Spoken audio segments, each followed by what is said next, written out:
అదొక straight question.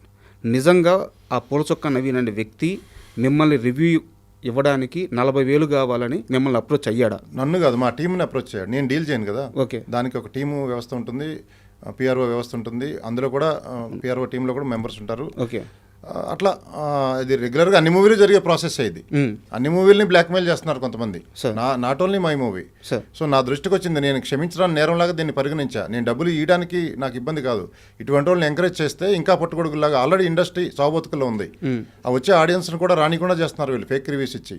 ఇది తీవ్రవాదం కంటే దారుణమైంది. మన మధ్యలోనే ఉంటూనే ఇంత ఘోరమైన దీనికి పాల్పడుతున్నారు. సే నో టు డ్రగ్స్ అని పెద్ద పెద్ద హీరోలు అందరూ వస్తున్నారు. ఇది చెట్టు కొమ్మం మీదే ప్రాబ్లమ్స్ ఉన్నాయి, చెట్టు మీదే. మన ఇండస్ట్రీలో problems. Say no to drugs లాగా మీరు ఎలా వస్తున్నారో దానికంటే ముందు ఇట్లాంటి వాటికి రావాలి.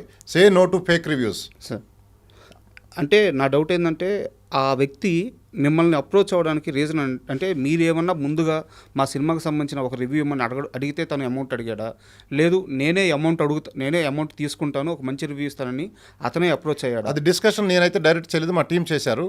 బట్ అల్టిమేట్లీ మీరు డబ్బులు లేకపోతే నెగిటివ్గా రాస్తాను, అది మోటో. మీకేమన్నా దట్స్ ఆల్. మీ దగ్గర ఉన్న ప్రూఫ్స్ ఉన్నాయా? ఉన్నాయి, ఇచ్చాము, పోలీసులకు ఇచ్చాము. వాళ్ళు కేసు ఫైల్ చేశారు, వాళ్ళని పిలుస్తున్నారు. ఎస్ సార్, నాది ఇంకో క్వశ్చన్ ఏంటంటే, ఒక వ్యక్తి ఒక 100 రూపాయలు పెట్టుకుని సినిమా చూస్తాడు. ఆ సినిమా చూసిన వ్యక్తి ఆ సినిమా